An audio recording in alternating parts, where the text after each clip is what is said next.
na kusalimia. Karibu katika mahojiano. Leo nimemkaribisha Balozi Daktari Benson Bana. Huyu ni mwanadiplomasia na mwanazuoni wa hali ya juu kutoka katika taifa la Tanzania. Siku ya hii leo tutamulika mada ambayo inaangazia juu ya hatma ya maridhiano nchini Tanzania.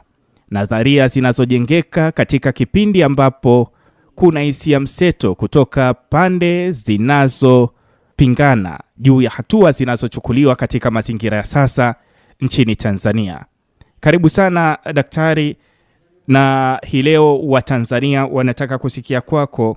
Je, kuna urahisi kiasi gani katika kufikia maridhiano nchini Tanzania? Lakini pia tunafikaje katika maridhiano hayo? Nakushukuru sana kwa mpangilio wa fikra na mantiki ya swali naloniuliza. Asante sana. Ninafikiri kutokana na hali mtanziko wa kisiasa tulionao, maridhiano ni mojawapo ya mkakati unaoweza ukatuvusha kutoka hapa tulipo. Lakini mkakati wa maridhiano una mambo mengi. Mnahasimiana, sababu za kuhasimiana huko ziwekwe bayana. Mmekoseana, sababu za kukoseana ziwekwe bayana na kila mtu aseme sitarudia tena. Kwa nini tumekosana? Sababu 1, 2, 3. Tunaotokaje hapo? Tunakiri kwanza maridhiano lazima tukiri kwamba kumetokea hali ambayo si ya kawaida katika taifa letu. Wote tukubali kwamba hali hiyo haikutarajiwa, hatuitaki itokee tena. Sababu zilizoifanya itokee ni hizi. Tuahidi, tuape kuondokana nazo na tuweke mikakati ya kuziondoa. Hilo la kwanza. La pili, maridhiano lazima kuwe na mtu wa katikati. Maridhiano ya maana ambaye yatawezesha sasa pande zinazohusika kuzungumza bila masharti magumu. Lazima awepo mtu wa katikati hapo. Naweza kuwa kundi la watu wenye hekima, wenye busara, Waingereza wanasema eminent persons, kama ulivyoona akina Malichera wakati ule wa kupigana na ukaburu wa Afrika Kusini na ubaguzi wa rangi, walivyochaguliwa watu eminent person kujaribu kuengage pande zinazohusika ili zifikie makubaliano. Sasa hiyo ni aina nyingine. Mnataka kuridhiana lakini mnahitaji kama msuluhishi fulani hivi. Kama ulivyoona tulivyotofautiana Afrika Mashariki wakati wa mgawano wa mali zilizokuwa za Jumuiya ya Afrika Mashariki iliyokuwa imevunjika. Tukamtafuta Victor Ubrist, alikuwa Mswidi yule, sikumbuki vizuri. Tukae naye, tukubaliane, turidhiane, tugawane kile tulichokuwa tunakiita kilikuwa chetu kwa pamoja. Tukafika pale. Namba 3, hamwezi kuridhiana kama pande zote zinazohusika hakuna upande haujaridhika. Kwa mfano, ukiitisha maridhiano sasa hivi, kuna kiongozi mmoja wa kisiasa maarufu, lazima tukubali, yuko ndani, ana kesi ya kujibu. Sasa labda mfanye hivi, tungoje hukumu itoke. Hata mahakama ndio chombo cha kutoa haki. Baada ya hapo tafute mchakato wa maridhiano. Je, mahakama ikimtia hatiani ikamhukumu kifungo au ikampatia adhabu, mnafanyaje? Mnatumia mamlaka mlionayo kwa vifungu vya sheria na katiba kumfutia hiyo adhabu, alafu mnaitisha maridhiano. Je, kama mahakama itasema huyo mtu hana hatia, atoke, huyo mtu umeshamjengea umaarufu usio wa kawaida, huyo mtu umeshamjengea, ushajenga wananchi wanaamini huyu mtu alionewa, Maana chombo cha kutoa haki kimesema tunafanyaje kumleta mezani? Je, kama mamlaka nyingine sasa tunamkatia rufaa, tusubiri mahakama ya juu zaidi itoe uamuzi ndio tuanze maridhiano? Hamwezi kuridhiana kama bado mnaasimiana, hamuaminiani. Nasema haya kwa sababu naangalia hata Marekani na Irani. Pakistani amejitolea, ni mtu tofauti kabisa, kuhakikisha anasimamia mazungumzo ya pande zote mbili, lakini kwa sababu kuaminiana bado kupo, unaona makubaliano hayo hayadumu. Kwa hiyo sasa tukubaliane kwamba katika hali tuliyofikiana, kama nimemsikiliza sana mama Profesa Tibaijuka na saa zake, kauli zake, nimemsikiliza vile vile kiongozi wa chama aliyemjibu, nimewasikiliza. Katika mazingira ya namna hiyo, mkitaka maridhiano lazima kuwe na mazingira ya poteza au pata. Waingereza wanasema lose au win. Yakiwa mazingira ya lose au lose, hamwezi kuleta maridhiano yatakayodumu. Maridhiano lazima yabaini ukweli na wote mkubali kwamba hapa tuliteleza, hatutarudia tena, muape mjiapishe nyewe wenyewe, lakini lazima awepo mtu wa kuwezesha hayo mazungumzo kufanyika. Maridhiano ni mazungumzo, yanatoka mtaridhiana baada ya kuzungumza, na mnazungumza kama pande zote zilizo sahihi, zilizo sawa, na mnakubali kwamba yaliyotokea yanatuudhi wote, tusinge yatarajia. Ni mazingira ya kujenga. Uwezo ukaja na maridhiano tu na Mheshimiwa Rais ninavyoona amefuata hatua za maridhiano. Tume ya Chande imeundwa, tulisikia hotuba ya Mheshimiwa Chande inagusia walichokibaini. Tume ya uchunguzi imeundwa, hatuju zake za rejea, wanachunguza jinai iliyofanyika. Sasa kama kuna watu watabainika walitenda jinai, wana tuhuma za ujinai, mwenye kuweza kututoa pale ni mahakama tu, ni mahakama kwa mujibu wa sheria na taratibu zetu.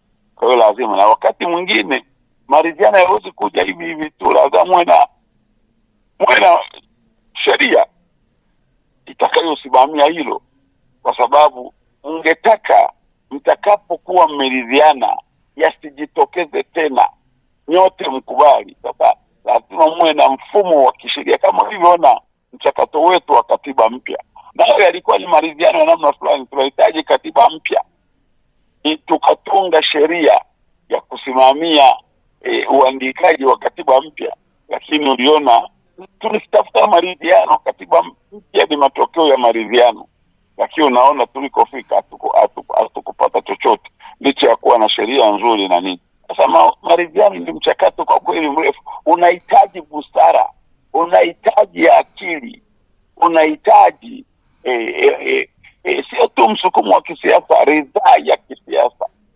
political will na political commitment. Bahati nzuri Mheshimiwa Rais wetu kwa vitendo na kauli zake unaona kwamba ila anaweza akalipata, lakini pande zote zinazoasimiana, pande zote zinazohusika lazima ziwekwe pamoja, lazima zikae pamoja, ndipo tutafikia suluhu ya kudumu. Vinginevyo, nimeanza kusikia za Zanzibar leo, nilikuwa nasikiliza gazeti, wameanza tu, ni juzi tu wamefikia tamko la pamoja. Kutoa tamko ni swala moja, kulitekeleza tamko ni swala jingine, na hilo ndilo muhimu. Waingereza wana msemo better done, well done is better than better said. Sasa lazima twende hivyo. Maridhiano si maneno tu, si kauli tu, matamko, matendo yatakayofuatia ndio muhimu, na matendo lazima na sura ya kudumu na sura shirikishi. Maridhiano ya kitaifa ni mchakato shirikishi. na mazingira ya kushiriki lazima yajengwe kwa kupoteza na kwa ushawishi wa kisiasa, kwa msukumo wa kisiasa na nguvu za lazima tukubali kupoteza ili tupate maridhiano. Na sioni jitihada za msingi kuanza, ukiachilia mbali Zanzibar, huku bara sioni. Itatuchukua muda, inaweza kuchukua hata miaka 2 mitatu kama hatujaenda vizuri. Sioni watu wenye hekima, eminent persons, kama alivyokuwa kina Mlechera wakati ule, kama tunavyomchukulia kina Obasanjo sasa hivi kwenye siasa za kimataifa. Sioni mtu wa kwenda hapa na pale, anatoka Chadema anaingia CCM, anaingia asasi za kiraia, anaingia kwa wanahabari, kwa wanataaluma, makundi yote ya kijamii, akijaribu kujenga mazingira ya watu kuanza mazungumzo ya maridhiano yatakayodumu. Umelishuhudia mgogoro wa Kenya baada ya uchaguzi. Akina Kikwete, akina Mkapa, akina Obasanjo walichukua center stage. Umeona mgogoro wa 2001 Zanzibar baada ya uchaguzi ule uliosababisha wakimbizi kuzalishwa kwenda shimoni. Jumuiya ya Madola, ulishuhudia wakuu wa Jumuiya ya Madola wakija hapa wanazungumza na CCM, wanazungumza na CUF, wanazungumza na makundi na watu wengine maalum katika jamii hii kutafuta maridhiano. Nchi yetu ilivyo, kwa kusoma alama za kisiasa, kwa kusoma tabia za kisiasa, nchi yetu ilipo sasa hivi, tuna mambo mengi, lakini mtanziko huu tunatokaje? Kwa kweli kunahitaji nguvu ya ziada.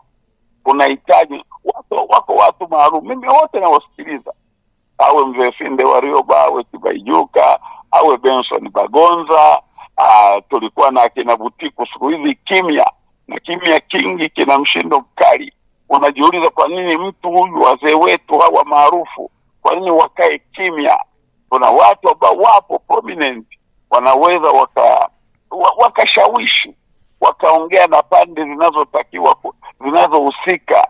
Kila siku wanapita, hata wapo watu waoni, lakini ni vizuri tukaanza sasa hivi kujenga mazingira ya kuaminiana na kuheshimiana na kutanguliza maslahi ya taifa letu pendwa mbele. Sioni hizo jitihada zikianza. Mheshimiwa Rais anatamka, vijembe vinakuwepo, tunasikia majibu yanatoka hapa na pale, lakini haya mazingira yaweze kutupeleka kwenye maridhiano salama, yaweze kutupeleka kwenye maridhiano ya kweli. Maridhiano ya kweli yanahitaji ushawishi wa kisiasa na kujitoa kwa manufaa mapana ya taifa letu na watu wake. Sioni hilo likianza. Na tunashuhudia maamuzi yanafanywa, tunachukua mambo ya zamani tuliyokuwa nayo, kila mtu akisema sasa hivi usalama, amani, mshikamano, tunaimba wimbo huo tulioanza nao tangu miaka mingi iliyopita. Amani ya Mtanzania sio jukumu la mtu mmoja, ni jukumu letu sote. Maridhiano ya kweli sio jukumu la mtu mmoja au chama kimoja, ni jukumu letu sote.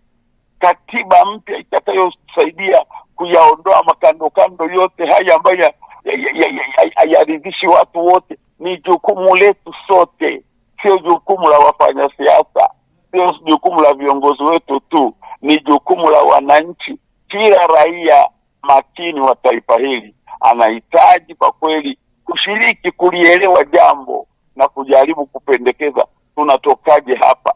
Swala la maridhiano si swala la wafanya siasa au viongozi wetu wa kiroho na kidini. Hapana, wao nao washiriki, lakini kuna kutafuta mwafaka. Zamani tulikuwa na mikutano ya hali ya siasa Tanzania, wanakaa watu wote wa vyama mbalimbali, wa itikadi mbalimbali, wa mitizamo na misukumo mbalimbali. Tunakaa, tunazungumza masuala ya kitaifa, tunatoa maazimio, tunatoa mapendekezo, yanazifikia mamlaka.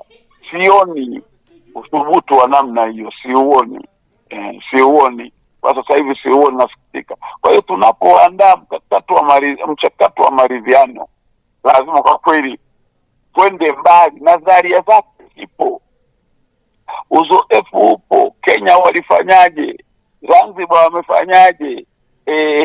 Kongo walifanyaje? Afrika ya Kusini walifanyaje? Lazima tusome alama za nyakati na tutafute uzoefu kutoka kwa wabobevu. Hatujachoka, tusingoje tumefikia hali mbaya ndio tunatafuta watu wa kutuunganisha. No, tukiona tunahitaji mtu wa katikati, tuseme naye atuunganishe jambo jema. Kama ulivyoona Rais Sheni na Rais Karume wamekaa katikati, wakatafakari, waka engage. Na hatuwezi kumwacha mtu yeyote nje. Sasa hivi kuna vyama vinaitwa vyama vya siasa. Mimi naviangalia vyama karibu ni 2 vitatu tu hapa. Vyama vingine wala uwajui, wala viongozi watu hujawahi kuwaona, lakini kwa sababu wamesajiliwa kisheria, basi asasi za kiraia, vyama vya wafanyakazi uvioni, vyama vya wanataaluma uvioni, vyama vya wanafunzi uvioni, vyama vya waandishi wa habari kuzungumza masuala muhimu ya kitaifa yatakayoliunganisha na kuliponya taifa. Hatuoni juhudi hizo, hatuzioni. Nasoma magazeti kila siku, huoni watu wakitoa makala inayotuunganisha, inayoandaa mazingira mazuri, kutupa fikra nzuri za kuweza kuanza michakato ya maridhiano. Na maridhiano hayahitaji kipindi kwamba kuanzia Februari mpaka Juni tunaridhiana. Tunaanza taratibu, mjadala wa kitaifa, mjadala mpana kwenye maredio, kwenye magazeti, kwenye mitandao ya kijamii. Tukawa na ajenda hizo, tunafikiaje maridhiano, mifumo ni hipi, miundo ni hipi, lipi linatoa hapa, nani wahusike kuongoza maridhiano haya. Tumeshuhudia mambo mengi kama ulivyoona tume ya Jaji Warioba wakati wa mchakato wa kuandika katiba mpya, kukusanya maoni. Tungetaka mfumo wa maridhiano uweje, nani atuongoze, nani watu wapo, nchi yetu haina uhaba wa watu. Wapo watu wenye hekima zao, wafanya biashara, wakulima, wastaafu, wapo wanataaluma, wapo waandishi wa habari, wapo. Tukawa na kundi dogo shirikishi, watu wakakuna gogo zao, wakaandaa mfumo mzuri, wakaupendekeza, wakauza kwetu wananchi. Tukasema ili lisizungumzwe, huyu hapana, haaminiki. Tukaenda hivyo, mwishowe tukatafakari taifa letu tunalipeleka wapi. Na katika hali hiyo tukaandaa hata mfumo wa kupata katiba bora ya kutupa Tanzania tuitakayo kwa muda mrefu. Kwa mchakato wa maridhiano si swala la kutamka tu kwenye mimbari za kisiasa, kwenye majukwaa ya kisiasa. Hapana, ni swala linalohitaji busara na hekima, ni swala linahitaji ushirikishi wa wananchi. Tukajua ajenda yetu ni maridhiano, na wote tukakiri kwamba taifa letu lilipo hapa kutokana na tulioyaona kuanzia kabla ya uchaguzi, wakati wa uchaguzi na baada ya uchaguzi. Tunahitaji uponyaji. Uponyaji hauji kwa kusali tu, uponyaji unakuja kwa mikakati madhubuti inayotekelezeka na endelevu. Hii ndio ya kwangu hayo. Balozi Daktari Benson Bana, nataka nikusikie katika mazingira ya sasa, kulingana na ubobevu wako, ni nini ambacho kinaweza kikawa kinachelewesha ama kinakwamisha kuanza mchakato wa maridhiano? Tunajua kuna pande zina madai husika kutokana na ile hali ya kutokuaminiana, lakini katika mazingira ya kawaida tunajua kwamba serikali ina nguvu ya kuweza pengine kutekeleza hayo ambayo yanahitajika na kuanza mchakato. Nini ambacho unahisi kinakwamisha? Kinachokwamisha ni kutoaminiana. Kwanza, pande zinazohasimiana haziaminiani, hilo la kwanza. Ila la pili, kama kutoaminiana, bado kuna hii kesi iko mahakamani. Sisi tunaambiwa jambo likishakwenda mahakamani lisizungumzwe, lakini watu wanalizungumza mitaani. Lazima, kama alivyoshauri Mheshimiwa Tibaijuka, 4R za mama, zile R4 za mama zifanye kazi. Uzoefu tulioupata wakati Mbowe anatuhumiwa kufanya makosa fulani na yakathibitika na kesi ya kujibu, uzoefu huo utuongoze. Huyu aliyeko ndani, huyu ni kiongozi, chama chake kinamwona ni mtu muhimu. Huyu aliye ndani, busara zitumike. Ndiyo, mamlaka ya utawala wa sheria unataka hivyo, lakini busara itumike. Waingereza wana msemo, si kila jambo ambalo lina uhalali wa kisiasa lina uhalali wa kisheria, na kila jambo lenye uhalali wa kisheria lina uhalali wa kisiasa. Lazima tubalance mambo hapa, na ndio maana nikasema lazima tukubali kupoteza wakati mwingine. Tunaziheshimu sana taasisi zetu, tunazipenda, katiba yetu tunaipenda, tunaiheshimu, lakini mazingira, muktadha utuongoze kufanya maamuzi sahihi, na hatutajuta kufanya maamuzi sahihi. Mheshimiwa Rais ashauriwe vizuri kwenye hili. Bahati nzuri tunayo rais mzuri, rais msikivu, rais anayejua nchi hii. Hili swala la huyu kiongozi wa chama fulani ambaye yuko ndani bila kupatiwa ufumbuzi bila kufikia mwisho, sioni kama mchakato wa maridhiano, mazungumzo unaweza ukaenda vizuri. Unaitazamaje nguvu ya Chama cha Demokrasia na Maendeleo Chadema na Chama cha Mapinduzi katika hatma ya maridhiano yenye msingi katika taifa la Tanzania? Mimi nadhani Chama cha Mapinduzi ni wazoefu, sio wageni wa maridhiano, na tunaposema Chama cha Mapinduzi ni uongozi wake, lakini Chadema vile vile ni chama kikuu cha upinzani. Hilo nadhani tukubali. Vielelezo vipo, viashiria vipo vinavyoonyesha kwamba ni chama kikuu cha upinzani. Hila alikwepeki, na ni chama chenye nguvu, chenye ushawishi. Tatizo la sasa hivi hatufanyi hata kura za maoni, hakuna taasisi za kitaaluma zinazofanya utafiti, lakini ukitumia tu viashiria tunavyoviona, mikutano ya hadhara, kauli na nini, bado Chadema ni chama kikubwa cha upinzani. Huo ndio ukweli, na tukitaka kwenda vizuri, ni chama hiki kinachoweza kuongoza maridhiano kama walivyoona Zanzibar. Vyama vingi vipo tu, orodha na viko vyama 19 vimeandikishwa, lakini viwili tu vilivyokaa pamoja kuja na tamko. Sasa hata huku huwezi huku bara huku huwezi ukazungumza siasa za vyama ukaacha nje Chama cha Demokrasia na Maendeleo. Ni chama kikubwa cha upinzani, dalili zipo, na tusipoliangalia vizuri, mimi naona tunaweza kikabadili kabisa kitabu cha siasa cha Tanzania tusipokaa vizuri, Chama cha Mapinduzi kisipotafakari kwa kina. Nataka nisikie kwa hivi sasa, ukiwasikiliza wasomi na wachambuzi wa masuala ya siasa, wakati fulani wanasema kwamba kuna kuingiliwa kwa kiwango kikubwa kwa watu ambao walikuwa wanaaminika katika taifa la Tanzania, na wengine wanaona kwamba baadhi ya watu wamenunuliwa, na hali hiyo inaleta hofu kwamba pengine kunakosekana ile hali ya kuwa na wapatanishi huru.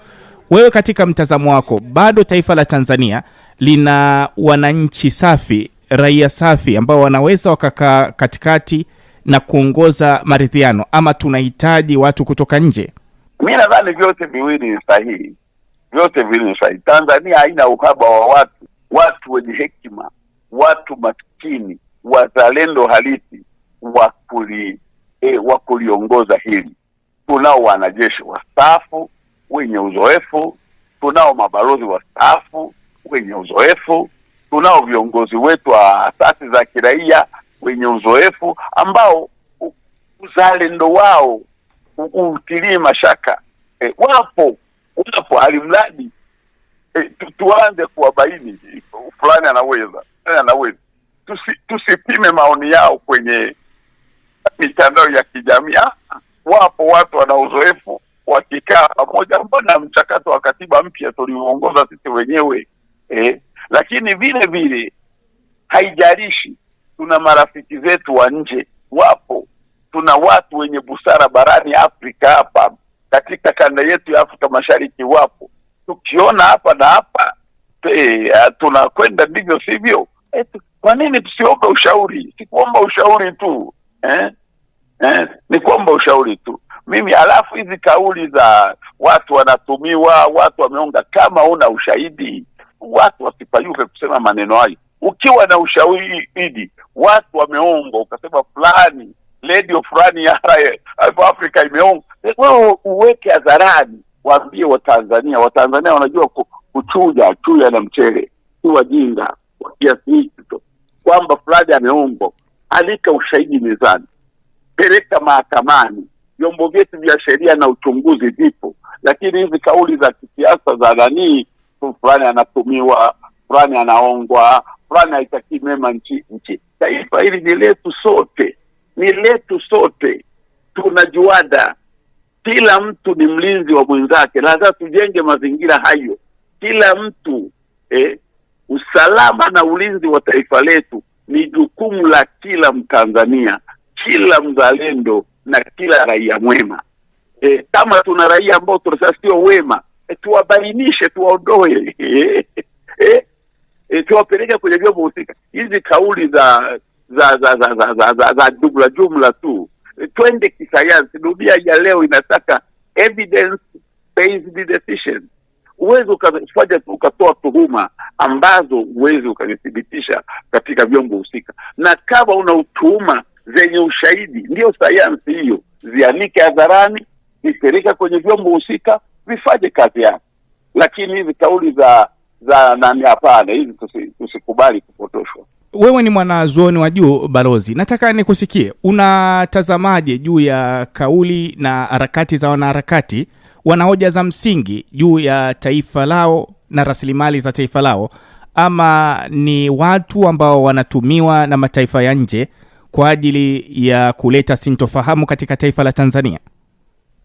Mimi nadhani wanaharakati katika taifa lolote hawakwepeki, ni haki yao kuwepo.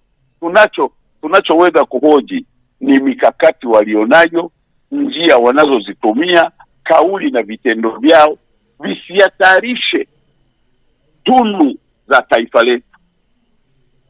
Wanaharakati hawakwepeki, lakini njia wanazotumia kueleza ya kwao, kutetea maslahi yao, kushinikiza serikali na watu walio madarakani, njia hizo ziwe za kiungwana, zinazofuata sheria za nchi, katiba ya nchi, maadili, mila na desturi za taifa letu. Hiyo ndiyo tunachotaka.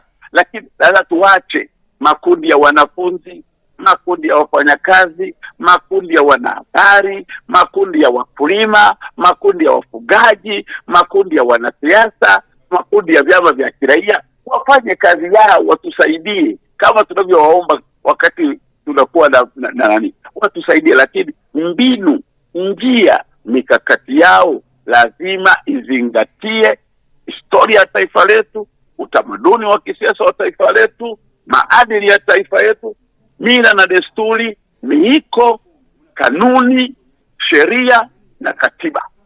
Basi.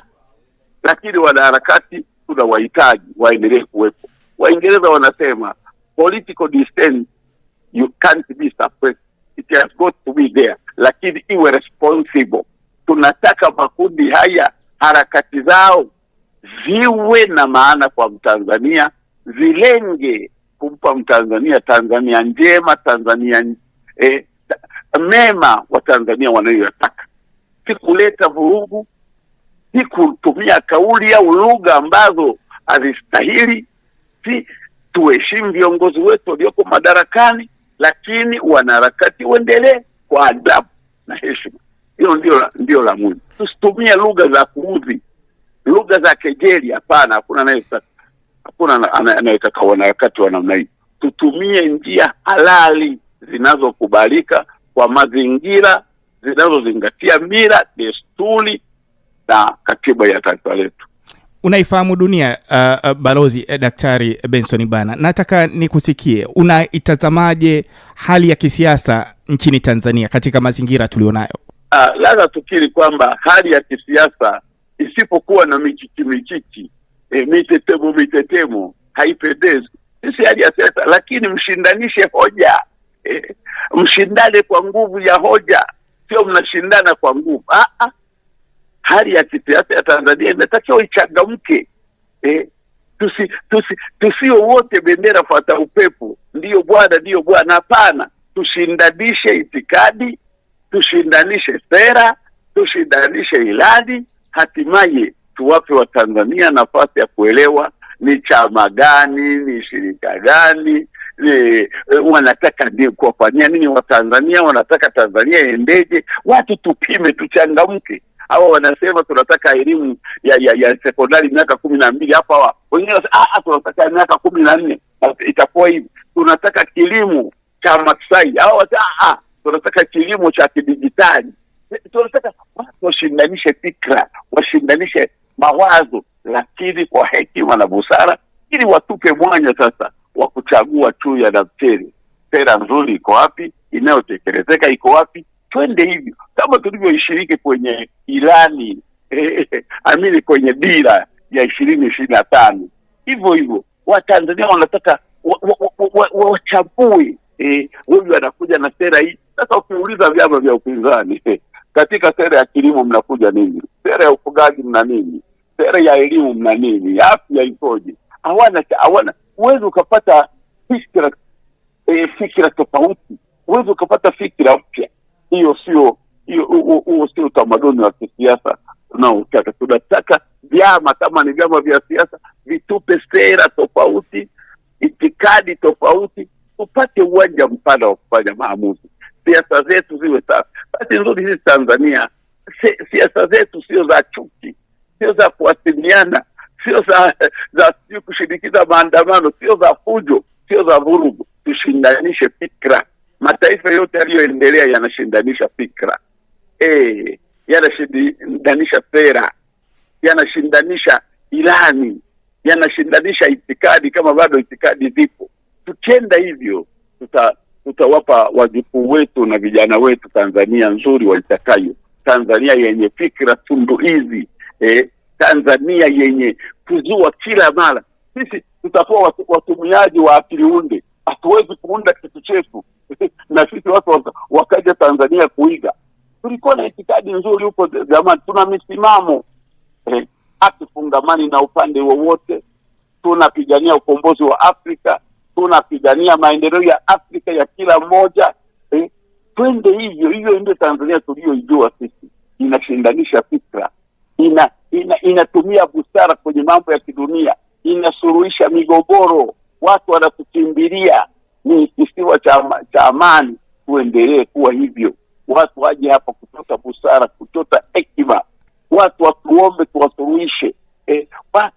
Watu tuunge mkono na tusimamie yale ambayo ni mambo ya kutenda haki. Tulisimamia, tuliona Amin alipopindua Obote Uganda 71, tukasema hapana, hii haiendani na kanuni nzuri za kimataifa na sheria za kimataifa. Tukasimama na waliokuwa nataka kumuondoa muuaji yule, dictator yule, fascist yule, fisadi lile, mpaka tukafanikisha. Sasa hivi Uganda wanakanua, wako vizuri, Mozambiki vile vile, Zimbabwe vile vile, Afrika Kusini vile vile, Namibia vile vile, Angola vile vile, Seychelles hivyo hivyo. Hiyo ndio Tanzania tulitakayo sisi. Tanzania yenye jina, Tanzania yenye sura nzuri. Sio naamka Tanzania ninaona BBC wanatukandia, Deutsche Welle wanatukandia, Radio Free Africa wanatukandia, Radio France International wanatukandia. Hatutaki kuiona Tanzania. Tunataka Tanzania yenye kuwa mfano wa kuigwa, sio tu katika ukanda wetu wa Afrika Mashariki na Kati, bali Afrika nzima na dunia kwa ujumla. Umezungumza juu ya vyama vya siasa vyenye kushindanisha itikadi. Unaona tuna taasisi imara ambazo ni vyama vya siasa vinavyoweza kusimamia maslahi ya taifa la Tanzania, ama unaona ni vyama vya siasa ambavyo vipo katika karatasi na havina uwezo wa kusimamia na kutetea maslahi ya taifa la Tanzania? Hilo ukiondoa Chama cha Mapinduzi ambacho kimeisha jijenga kuwa taasisi, na kwa kiasi fulani Chama cha Demokrasia na Maendeleo, vyama vile ACT Wazalendo ni wagombea madaraka tu. Vyama vyote lazima mgombee madaraka, mna uchu wa kuchukua dola kistaarabu kwa mujibu wa katiba, lakini vyama vyetu bado ni miaka 30 na kitu 34 ya vyama vingi vya siasa, na mimi nadiriki kusema na waniwie radhi, vyama vyetu vilivyo vingi vimekuwa ni vyama vya uchaguzi tu, vinakimbilia uchaguzi tu. Mtu anakwenda kugombea ubunge kupitia chama fulani, chama akida wanachama, akida shida mahali, akida ofisi mahali, akida sura ya kitaifa. Vyama wanaoongoza vyama hivyo wala hawajulikani popote, hawajajinadi kwa wananchi, hawauzi sera, hawana sera mbadala. Wengine wanatamka tu sera ambazo hata mtoto wa darasa la pili la tatu anasema hii ni sera itekelezeki. Sasa vyama vyetu vilivyo vingi, ukiachilia mbali vyama viwili vitatu, vyama vyetu vilivyo vingi ni utitiri tu. Watu wana haki ya kuunda vyama ni kwa mujibu wa katiba, kwa mujibu wa sheria, lakini vyama vyetu vingi havifanyi kazi ya siasa, haviandai viongozi, havina itikadi, havina sera mpya, haviwapi wananchi matumaini.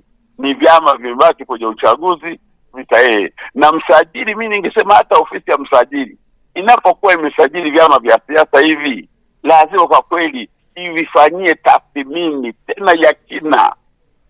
Mmesajiliwa mkiwa na wanachama 200 Kalebezo. Je, baada ya miaka mitatu bado mnao hao? Vyama vyetu vingi vibaki ni vyama kwenye daftari la msajili wa vyama vya siasa, lakini havifanyi kazi ya siasa. Chama chochote cha siasa lazima kifanye kazi ya kisiasa, kiunganishe wananchi, kitafute wanachama, kiandae viongozi, kiwe na sera zinazojulikana, kinadi sera zake wakati ukifika, kinadi itikadi yake, kiwe na kitu kinacho kitambulisha kwamba ni chama cha siasa. Hivi vyama vya siasa vinavyolala siku zote vinakuja kuibuka wakati wa uchaguzi, havitufai kabisa. Kwa hiyo tuna kazi kubwa. Miaka 34 tungekuwa tuna vyama viwili vitatu imara kama ilivyo Zanzibar, afadhali. Kama vilivyo Chama cha Mapinduzi, Chama cha Demokrasia na Maendeleo, ACT Wazalendo, haya. Lakini vyama vingine vyote kwa kweli, na kipimo kipo. Angalia kura wanazopata katika uchaguzi, angalia wanavyofanya miaka hiyo tangu tumeanza uchaguzi 95, 2000, 2005, 2010 mpaka leo. Hivi vyama vinafanyaje? Vinajitokezaje? Hivi vyama vimebaki kuwa vya kusindikiza tu. Juzi walipopewa magari ya kukampeni, basi lao linaishia hapo. Na mimi namshukuru Mheshimiwa Rais analiona hili. Hatuwezi kuwa na vyama ambazo ni bendera fuata upepo. Amwapi wananchi uwanja wa kuchagua, amwapi wananchi fikra mpya, amwapi wananchi itikadi mpya, sera mpya. Watu wakaona tukienda hivi Tanzania tuitakayo inakuja. Hapana. Vyama vya siasa vimehodhi sana. Chama ambacho hakitoi elimu ya uraia ni chama gani? Hakitoi elimu ya siasa ni chama gani? Vyama haviwapi wa Tanzania, haviwatendei haki wa Tanzania. Vyama vingi, ukiachilia hivi vikubwa viwili vitatu, lakini vyama vilivyo vingi ni tu wameandikishwa kwenye daftari ya msajili basi, lakini kwa kweli havifanyi kazi ya siasa inavyostahili. Kulikuwa na malalamiko ya uchaguzi 2025 kwamba uchaguzi wetu kwa muda mrefu haujakuwa huru na haki, na kuna malalamiko juu ya marekebisho ya katiba na taasisi ambazo zinasimamia uchaguzi ama chaguzi zetu. Una mtazamo gani kama mwanazuoni nchini Tanzania, mwanadiplomasia pia wa taifa la Tanzania? Nakushukuru sana. Nimekuwa kiongozi wa watazamaji wa uchaguzi kwa muda mrefu nchini hapa kwa taasisi zetu za Tanzania Election Monitoring Committee, Research and Education for Democracy, FEMOT. Chaguzi zetu kila mara kwa ujumla, uchaguzi unaendeshwa kwa mujibu wa sheria, ila alipoepeki sheria zetu zipo za uchaguzi, lakini ni nzuri kiasi gani zinatupaje uchaguzi ulio uhuru, haki na unaoaminika. Ni swala la sheria. kudadisi sheria. Hiyo ni jambo la msingi. Bahati nzuri hapa katikati yalifanyika mabadiliko ya hapa na pale, tukawa na tume huru ya uchaguzi, tukafanya mabadiliko ya hapa na pale, lakini je, tujiulize yanatosha? Na shinikizo hilo lilitoka wapi? Ukisoma taarifa zote za watazamaji na waangalizi wa uchaguzi wa nje na ndani, kutoka nje na ndani ya nchi, utaona kuna mambo mengi ya msingi ambayo waliyapendekeza. Si leo tu, kuna mambo ambayo kuhoji matokeo ya uraisi, ya kura za uraisi mahakamani, lina shida gani? Lina shida gani kwa ruhusu wananchi wenye mtizamo tofauti, wenye ushahidi kwenda kuhoji matokeo ya uraisi mahakamani? Lina shida gani? Kumruhusu mgombea binafsi, mgombea huru, lina shida gani? Mtu ataki siasa za vyama. Hakuna aliyesema siasa ni ladha. Sisi hapa tu vyama kuhoji siasa, uwanja wa siasa. Kwa nini? Ni demokrasia ya wapi? Kwa nini tusiruhusu mgombea huru mgombea huru akanadi sera zake kwenye jimbo lake, kwenye kata yake, diwani, watu wakafanya maamuzi? Kwa nini tumshinikiza agombee? Kwa nini tumshinikiza agombee chini ya mwavuli, chini ya tiketi ya chama cha siasa? Vyama vya siasa havihusishi Watanzania wote. Kuna watu makini hataki kuwa hata mwanachama wa chama cha siasa, au ni haja, lakini tusimzuie kama anataka kugombea nafasi ya uongozi kwa kigezo tu kwamba hii ugombea uongozi lazima usimame na chama cha siasa, usimamishwe na chama cha siasa. Hapana, kuna mambo ya msingi ambayo tungeweza kuyafanya vizuri tu, mfumo wetu wa uchaguzi ukakubalika, ukawa mzuri. Taarifa nyingi za waangalizi wa uchaguzi, na katika kusoma vitabu vyote vya demokrasia za uchaguzi, unaona kwamba mfumo wetu wa uchaguzi bado una mianya mingi ambayo inakandamiza au haijengi mazingira ya haki katika chaguzi. Hayo lazima tusingoje kuonyeshwa, tusingoje. Sisi wenyewe tunaweza kama tulivyoanza kufanya mabadiliko, tukabadili katiba pale inapowezekana, tukabadili sheria, walau utakuwa na mfumo wa sheria au mfumo au katiba inayoridhisha watu wote sawia. Lakini haya makando kando mengine yanayotia mashaka tuyadhibiti, tuyaondoe. Inawezekana. Wakati fulani tumesikia kwamba watu wa mataifa ya nje, mabeberu, wanaingilia siasa na mambo ya ndani ya taifa la Tanzania ama mataifa ya Afrika, na watu hawa ni hatari. Sasa nataka kusikia kwa uzoefu wako, mazingira ya watu hawa kuingia yanatengenezwa na watu waliopo serikalini ama vyama vya siasa? Mimi hizi wazote na vita ni nadharia tu, ni fikra. Wakati mwingine kama tuna ushahidi, mtu amepenyeza pesa yake, anafadhili kikundi fulani, anafadhili chama fulani, si tumbainishe tu. Tunaogopa nini kusema? Mwalimu Mkapa, hayati Mkapa, Mungu amweke pema peponi, alitufundisha uwazi na ukweli.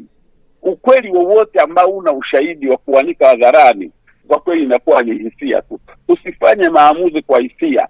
Nchi hii, taifa, dunia hii inaendeshwa kwa ushahidi, evidence based decisions. Itakusaidia sana kama tuna ushahidi na tuna sheria inayozuia mambo fulani, inayozuia au wadau wa nje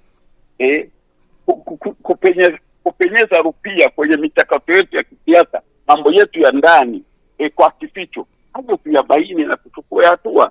Tuseme tu, tubaini, tuchukue hatua. Mimi nafikiri mazingira ya ndani yanaweza yakaruhusu watu wengi kuingilia kama tukiruhusu, lakini tukijua Tanzania ni yetu sote, tunaijenga wenyewe. Fulani anaingilia nchi yetu kupitia njia zisizokuwa rasmi, hapana. Tumbainishe na tumkatae. Hilo linawezekana. Mbona tunakwenda kuwakopa hao ndo hao watu wa ndani? Hizi lugha za mabeberu zilikuwepo wakati wa vita vya ukombozi na vita vya uchumi vya miaka 67. Mabeberu hao sasa hivi ndio wadau wetu, washirika wetu wa maendeleo. na lugha hizo tukizitumia kwa kweli tunawaudhi. Sio lugha za kidiplomasia, sio lugha za kiungwana. Ndio maana ikaja hawa ni development partners, ni washirika wetu wa maendeleo, tuende nao. Lakini sisi sio mbumbumbu. Unaweza ukajua ananiambia hili Mwalimu Kikwete anatufundisha mara kwa mara, rais mstaafu Kikwete, akili za kuambiwa na wewe weka za kwako, ya kuambiwa weka za kwako. Sisi kwa nini tuweke za kwetu? Mfadhili au mshirika wetu anatuambia jambo fulani, tukiona hili jambo ni la kuhatarisha ulinzi na usalama wa taifa letu, no, tumwambie ukweli kwamba no, hili si sahihi, si kweli kutokana na mazingira yetu, ili alikubaliki. Mbona watu wanakuja kutuambia ndoa za jinsia moja, tunawaambia kabisa kweupe kwamba hili aliendi na tamaduni zetu, aliendi na mila na desturi zetu. Sisi mambo ya ndoa ya jinsia moja hapana, Tanzania hatutayaruhusu. Nendeni nayo huko mnakoyapeleka kwetu hapa hapana. Na nini tusiseme, tukawa wazi kabisa kwenye mambo ambayo tunaona yakubaliana na utamaduni wetu, mila na desturi, sheria na kanuni zetu, katiba yetu, tuambie wazi. Kwa hiyo haya matishio siji kama hatuna ushahidi tusiseme. No evidence, no right to speak. Lazima kila kitu chetu tuwe na ushahidi. Hii mambo ya hisia ilikuwepo wakati fulani, lakini kwa dunia ya leo inavyokwenda na vyanzo vingi vya taarifa, vyanzo vingi vya maarifa, kwa kweli lazima tukune vichwa vyetu.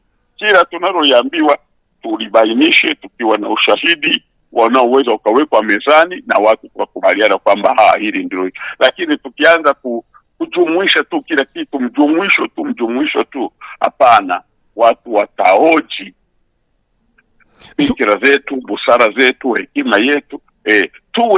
Tuzungumze jambo ambalo tuna ushahidi nalo. Tanzania hivi karibuni imejadiliwa katika Congress Marekani, lakini vile vile kule katika Baraza la Umoja wa Ulaya, na tumesikia katika Jumuiya ya Madola imetoa maadhimio na ikitaka Tanzania kuyatekeleza. Unatazamaje taswira ya Tanzania kidiplomasia kujadiliwa katika ngazi ya kimataifa? Na Tanzania tunajua ni taifa huru na pengine halitaki kuingiliwa katika mambo yake ya ndani. Ni nadharia zipi unatengeneza hapa, na kama kuna athari pengine unaziona kwa mbeleni? Mimi nafikiri sisi ni taifa, kama taifa tuna ushirika wetu katika taasisi za kimataifa, Umoja wa Mataifa, Jumuiya ya Madola. Tuna ushirikiano wa uwili, bilateral relations, na mataifa kadhaa.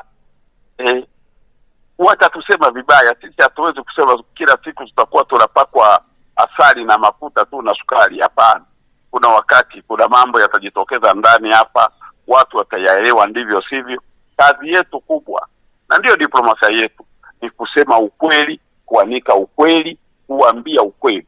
Tupo ndio sasa hivi ni siasa za mfumo wa vyama vingi, na jambo kubwa linalozua yote haya wote tunalielewa. Wote tunalielewa.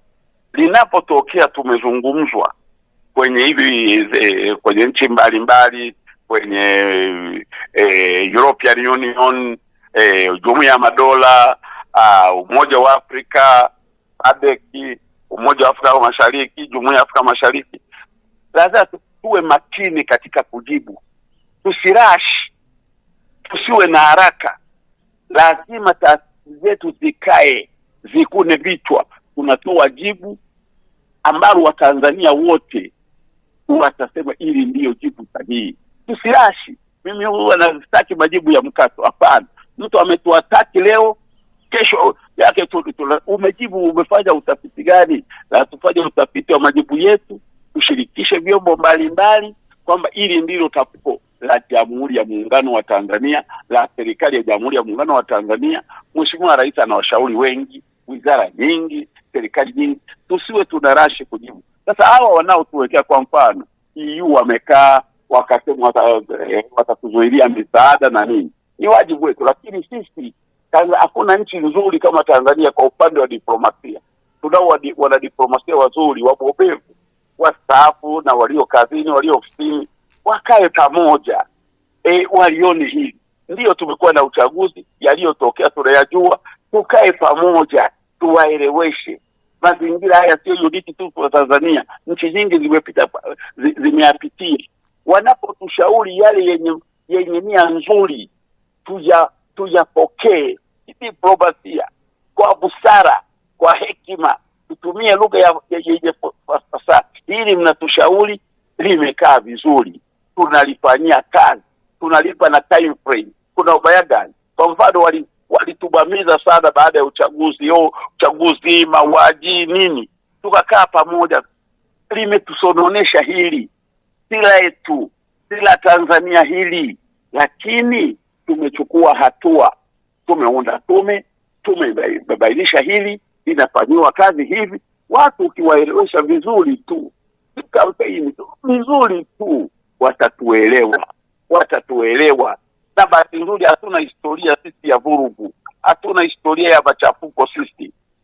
Watatuelewa na watatusaidia hata kubaini vyanzo ambavyo sisi wengine hatuvijui labda vya matatizo kama hayo. Kwa hiyo mimi ninachosisitiza hapo ni umakini, na wanapotukosoa pale ambapo kwa kweli tunaona ndio kuna dosari, tukubali kidiplomasia kwa lugha stahiki, na tuchukue hatua. Hata vikundi vya kiraia huku vinavyokosoa jambo, tusivikandie kwamba tuchukue muda, tutafakari hawa wanazungumza nini, wamelitoa wapi, tukae nao hata isibidi. Tanzania ni yetu sote. Leo hii unakwenda unatangaza Tanzania nje mambo mabaya huku na huku, lakini yana athari kwa ndugu zako hawa, kwa watoto wako, kwa mama zako, kwa vizazi vingi vijavyo vya Tanzania. Mheshimiwa Rais kila wakati anatuasa, Tanzania hii ni yetu sote. Tanzania ni taifa letu. Tanzania ni yetu. Amani ikitoweka leo, wewe hatuna pa kukimbilia, hatuna Tanzania nyingine. Haya mambo ni elimu ya siasa, ni elimu ya uraia tosha kuyazingatia. Uwe katika upinzani, uwe katika harakati ya asasi za kiraia, uwe katika dhehebu la dini, Tanzania ni yetu sote. Mama Tanzania kwanza. Kwa hiyo hili tulizingatie, na hao wa nje wanapotukosoa yale ambayo kwa kweli tunajua hapa ni dosari ilitokea, tuseme ukweli. Yale ambayo wanaweza tuyanyoshe vizuri kwa lugha ya diplomasia, lugha ya staha, lugha ya majadiliano. Tunashindwa nini? Uwezo tunao. Mimi nakwambia hakuna nchi yenye wana diplomasia mahiri wa lugha nzuri wa kuelewa mambo kama Tanzania. Viongozi wetu wazuri tu. Ukimsikiliza Mheshimiwa Rais anaeleza jambo utafurahi, makamu wa rais anaeleza jambo utafurahi, waziri mkuu anazungumzia jambo utafurahi. Wana diplomasia wetu, mabalozi, ofisi za kibalozi zifanye kazi ya ziada ya kueleza ukweli kuhusu taifa la Tanzania.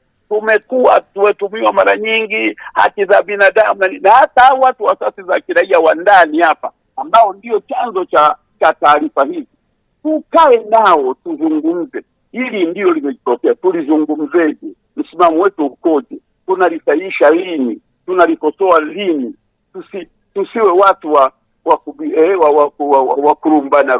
Marumbana ya jengi. Tuwe na msimamo mmoja, na ndio maridhiano hata ya fikra. Maridhiano sio tu, ni maridhiano ya fikra. Hii Tanzania tunaisemeaje? Hii Tanzania ni yetu. Watu wakitufungia misaada leo, kama ni dawa za hospitali, kama ni vifaa vya elimu, kama ni miundombinu ya barabara, reli na nini, tunaathirika wote. Tusitafute mamlaka, watu wasitafute kuungwa mkono kwa kutumia matukio mabaya ambayo yanaipaka matope nchi yetu. Hayo matukio ndiyo yapo, lakini lazima wote tuwe na msimamo mmoja kwamba haya yanazungumzika, tunayazungumza na yatapata ufumbuzi. Na mimi na muhasa hata msemaji mkuu wa serikali, mambo mengine tusirashi haraka.